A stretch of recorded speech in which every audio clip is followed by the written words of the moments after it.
আল্লাহ পাক তার প্রতি রহম করুন যে আমার এই কথাগুলোকে অন্যের কাছে পৌঁছে দেবে।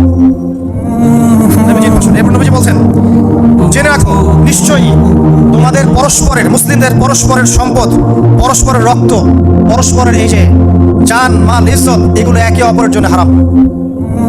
মুসলিমদের পরস্পরের রক্ত, পরস্পরের ইজ্জত সম্মান একে অপরের জন্য হারাম, এর হানি করা একে অপরের জন্য হারাম। ঠিক যেমন আজকের এই দিন হারাম, এই শহর হারাম, এই মাস হারাম। নবী করিম সাল্লাল্লাহু আলাইহি ওয়াসাল্লাম বলছিলেন, জেনে রাখো তিনটা বিষয়ে যেন তোমাদের অন্তর কখনো খেয়ানত না করে। তিনটা বিষয়ে তোমাদের অন্তর যেন কখনো খেয়ানত না করে। এক, তোমরা যে কাজটাই করবা শুধু আল্লাহ পাকের সন্তুষ্টির জন্য করবে। তোমরা যে কাজই করবে শুধু আল্লাহর সন্তুষ্টির জন্য করবে। তোমাদের শাসক বর্গের কল্যাণ কামনা করবে, তোমাদের শাসক বর্গের কল্যাণ কামনা করবে। 3 নাম্বার, মুসলিমদের জামাতকে আঁকড়ে ধরে রাখবে, মুসলিমদের ইউনাইটেড কমিউনিটিকে আঁকড়ে ধরে থাকবে। এই তিনটা বিষয় পালনের ক্ষেত্রে তোমাদের অন্তর যেন